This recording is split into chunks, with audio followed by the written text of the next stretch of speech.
Bom, caros alunos, vamos agora entrar no último assunto da disciplina, que versa sobre conversores AD e DA, conversor de analógico para digital e digital para analógico. Capítulo 10 do livro texto, eu vou seguir aqui pelo próprio livro, tá? Bom, que que qual é o propósito desse capítulo, né? É a gente poder analisar sinais analógicos dentro do nosso domínio digital. Então, nosso sinal analógico, ele é contínuo no tempo e também na representação em voltagem, né? Então, por exemplo, nós temos aqui um sinal analógico, segue o mouse aqui, normal, né? Quer dizer, como é que a gente poderia armazenar numa memória digital esse sinal?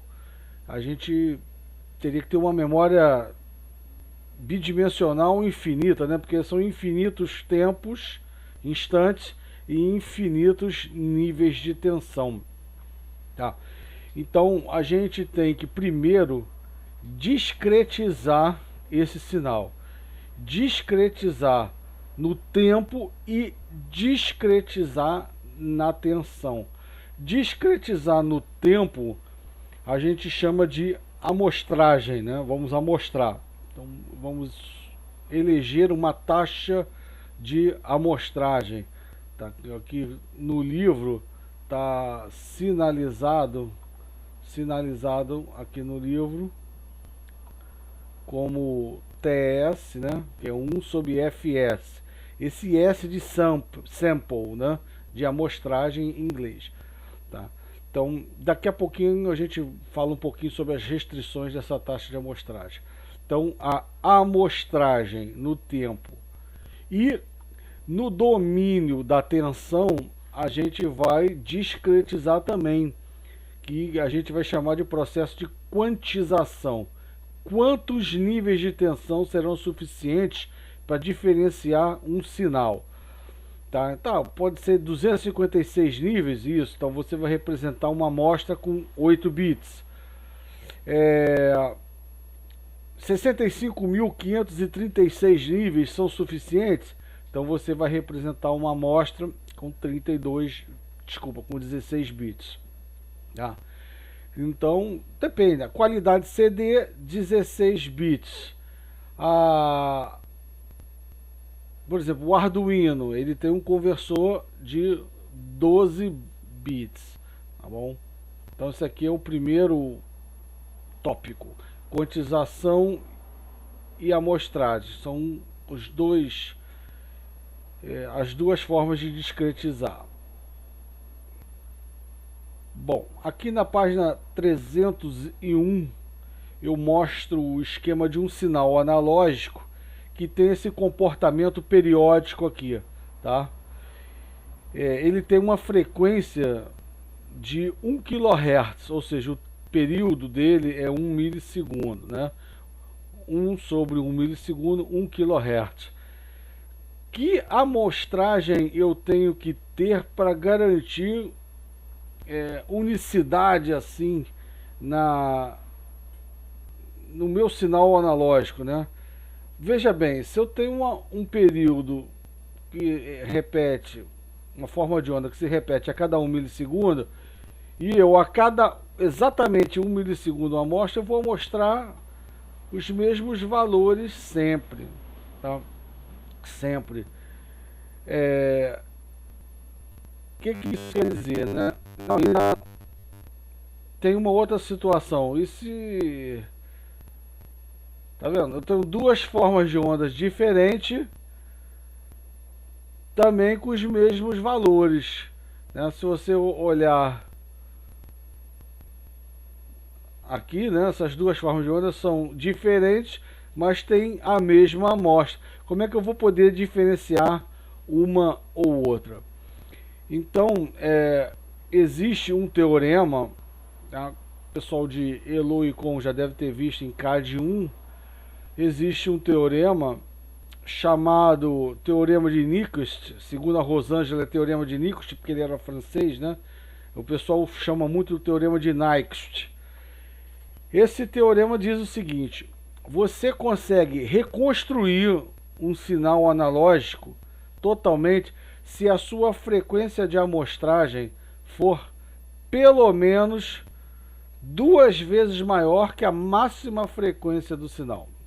Então, por exemplo, qualidade CD, qualidade voz humana, né? Áudio perceptível pelo ouvido humano. O ouvido humano, ele percebe até 20 kHz. Na verdade, ele percebe de 20 Hz a 20 kHz. O 10 Hz o ouvido humano não percebe.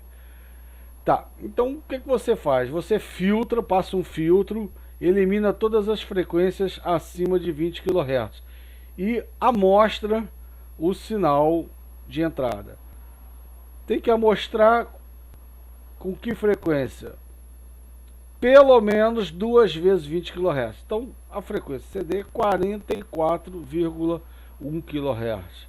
A telefonia, o canal telefônico só tem voz, 3 kHz é a banda dele. Então você pode amostrar com 7, 8 kHz se quiser gravar, fazer uma gravação, tá? Mas aqui tem aqueles agudos, violino, etc. O ouvido humano percebe até 20 kHz. Tem gente que percebe bem menos, 13, 14 kHz não está percebendo mais, tá? Então você 44,1 kHz. E aí você consegue reconstruir totalmente a forma de onda. Existe uma expressão que é vista em processamento digital de sinais, que o sinal, né, o S de T, vai ser um somatório, então vou botar aqui sum, né, um somatório de I igual a 0 até infinito das disfunções de senc de I vezes aqui uma frequência aqui, que depende, vou botar uma F de I aqui, I vezes F de I, tá? Vezes a amostra que você, alguma coisa referente à amostra que você capturou, que é no caso é uma S de N aqui. Essa função senc é seno, vou deixar aqui, é uma seno de nx sobre x, tá? Então você tem uma soma infinita que você consegue reconstruir exatamente a forma de onda, desde que o limite tela exista, ou seja, seja abaixo da metade da frequência de amostragem, tá? Essa fórmula aqui eu tenho que dar uma relembrada, tem mais de 20 anos que eu não vejo, tá bom? Bom, então a gente consegue reconstruir com a amostragem, né? Quanto à quantização, a quantização não tem reconstrução, tá? A quantização ela gera um ruído de quantização mesmo, né? Quer dizer, que é a curva de quantização? Vamos supor que você tenha 4 bits. Os sinais que entrarem de 0 até, por exemplo, se eu vou quantizar de 0 a 5 volts, se entrar de 0 a 5 volts sobre 16, eu vou quantizar com 0. Se entrar entre 1 e 2 vezes 5 volts sobre 16, eu vou quantizar com 1. Eu vou quantizar com 2 se entrar de 2 a 3 vezes 5 volts sobre 16. Eu vou quantizar com 11 se entrar entre 11 e 12 vezes 5 volts sobre 16. Tá? Então com isso você gera um ruído na quantização, porque tem um erro, né? Um erro. E esse ruído, ele tem essa cara aqui. Você pode dividir a potência do ruído, né, se deslocar um pouquinho a curva, né, de quantização. Deslocar um pouquinho a curva de quantização, tá? Quer dizer, seguindo aqui, você está deslocando um pouquinho a curva de quantização, em meio bit. Tá? Então, ao invés de o 1, ao invés de estar no limite esquerdo do segmento, ele vai estar no meio do segmento. Tá? Isso aí você divide por 4 a potência do ruído. Tá bom? Isso é detalhe de comunicações analógicas e digitais. Tá? Aqui para o nosso estudo, só dizer o que você está fazendo, né? Como quando a gente for projetar os nossos conversores. Tá? Então, maiores detalhes, você dá uma lida aí no livro. Vamos, por exemplo, aqui pegar esse exercício resolvido 10.1.1, né? Eu vou pegar aquele CD antigo, faz a conta pro DVD também, é só multiplicar, né? Hoje você tem, né, vários formatos de compressão de áudio, né? Qual a diferença de compactação e compressão? A compactação não tem perdas. Você vai pegar um arquivo, vai zipar, você está compactando. Se você reconstruir o arquivo, vai ser rigorosamente igual. A compressão, você está perdendo. A uma amostra valia 3,573 volts, vai passar a valer 3,571 volts. Então você está tendo uma perda, tá? Mas uma perda ínfima, imperceptível. Tá? Então, eu vou falar agora de banda base. Você pega o arquivo, gravou, antes de compactar. Você não está botando em MP3, não. Está compactando mesmo. Está compactando, né? Vamos botar aqui banda base dele, sem compactar, desculpa. Banda base, vai gravar um arquivo .wav, que é o arquivo banda base mesmo. O que o arquivo WAV tem? Tem o sinal, as amostras, tá? Contínuas, né? De 2 canais independentes. Os 2 canais não precisam ser iguais, tá? Mas o DVD tem 5 canais, 2 canais para CD, tá? Som estéreo, canal direito, canal esquerdo. 16 bits por amostra, ou seja, 2 bytes por amostra.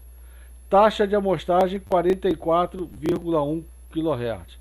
Aí eu comprei um CD de 650 megabytes. Quantos minutos de áudio vão caber na gravação? Bom, para começar, o nosso megabyte, ele não é 1000, tá? Ele é 1024 ao quadrado, tá? Kilohertz é 1000. Kilobyte é 1024, tá?